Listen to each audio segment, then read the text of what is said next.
Okay, scholars, here 6.3 we are writing equations. We're writing equations for linear functions. Now, if this sounds familiar, that's because it should. We did this a lot in chapter 5. Anytime we're writing an equation, a linear equation, line, linear is just a fancy word for line, we're thinking straight up the ghost of 8th grade math. That's how we write equations for lines. Y equals mx plus b, where we need to find the m and the b. Alright, so my m, real quick review, this is our slope. It's the rise over the run, or you can think about it like the y pattern over the x pattern is another way you can think about it. The b is the y-intercept, or also whenever x is 0. So if I'm looking here, I need an m, I need a b. Well, my m is the rise over the run, or the y pattern over the x pattern.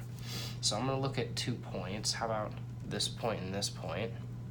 And it looks like I'm going up 1, 2, 3. That's my y pattern, up 3. My x pattern, or my run, my side to side is 2. Up 1, 2, 3, over 1, 2. 3 over 2. There's my slope. And I could check that with another 2 points if I wanted. I could use these points right here. It's up 1, 2, 3, over 1, 2. Up 1, 2, 3, over 1, 2. So that's how I'm finding that slope. Y-intercept, the b value, that's whenever x is at 0, or where it hits the y-axis. So if I'm looking here at my points that make a line, this line hits the y-axis right here at -3. When x is at 0, y is -3. That's my y-intercept. So I can write an equation using the ghost of 8th grade math. Y equals mx plus b. M is 3/2. Okay? X plus b, well, b, my y-intercept is -3, plus -3. Now, anytime you have this plus negative, it's kind of an awkward situation. We're just going to change that to subtraction. 3/2 x minus 3, and there's my linear equation that represents this graph. Okay, looking over here, same thing. I need a m, I need a b. I'm going to start with my m, which is the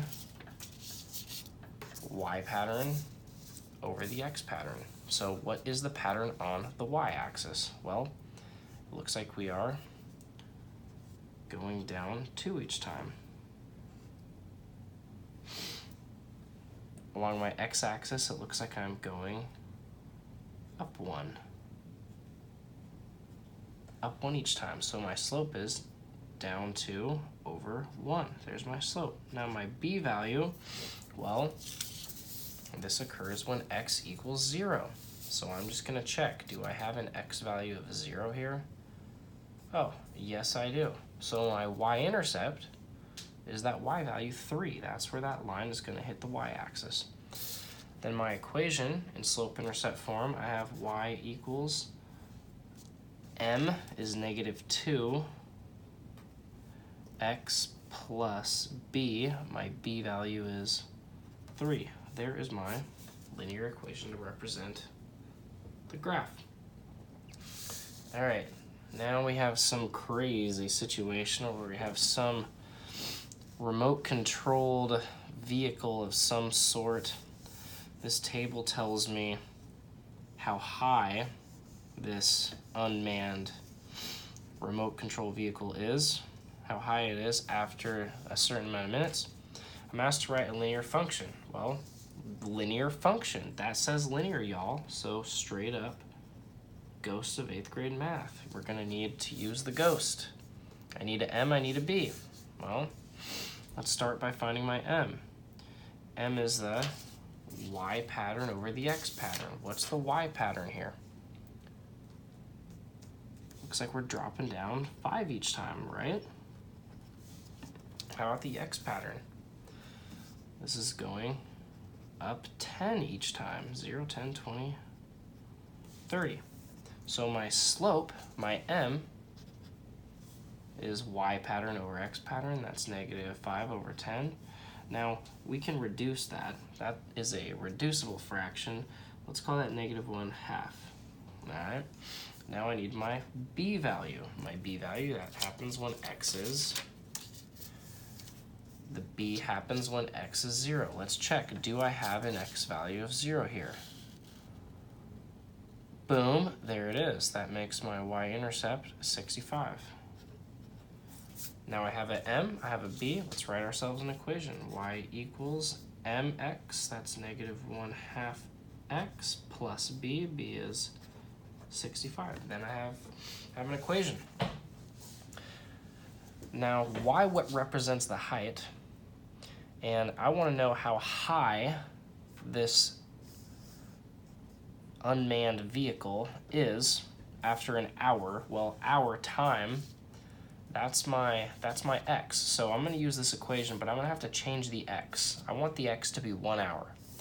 Now, in minutes, my equation is based off of minutes. So 1 hour is 60 minutes. Maybe we should write that down. 1 hour equals 60 minutes. So I'm going to substitute 60 in for x. I'm going to write my equation. Y equals negative 1/2 instead of x. Instead of x, I'm plugging in 60 because I want to know how high, I want to know the y value after the x value is 60. 1/2 of 60, I happen to know that's 30. Now this is a negative, so this is negative 30 plus 65. Negative 30 plus 65 is 15. Very interesting. Well, that's kind of cool. So after 60 minutes or 1 hour, I know that it'd be 15 units tall. Okay, can I graph this function? Yes, of course I can. The x-axis we know is minutes. Let's label that. Minutes. The y-axis we know is height. Let's label that.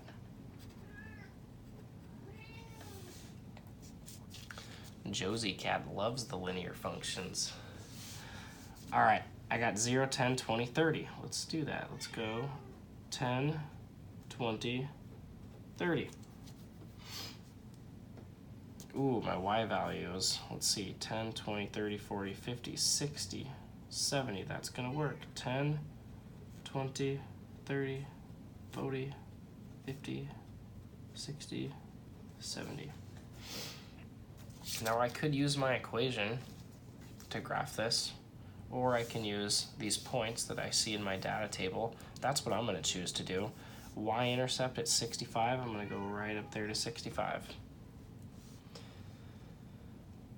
At 10, we have a height of 60, 10, 60. At 20, we have a height of 55, 20 minutes, 55 feet. And x is 30, we got 30 minutes, we're at 50 feet, 30, 50. All right, and there is my linear function. Thanks for playing.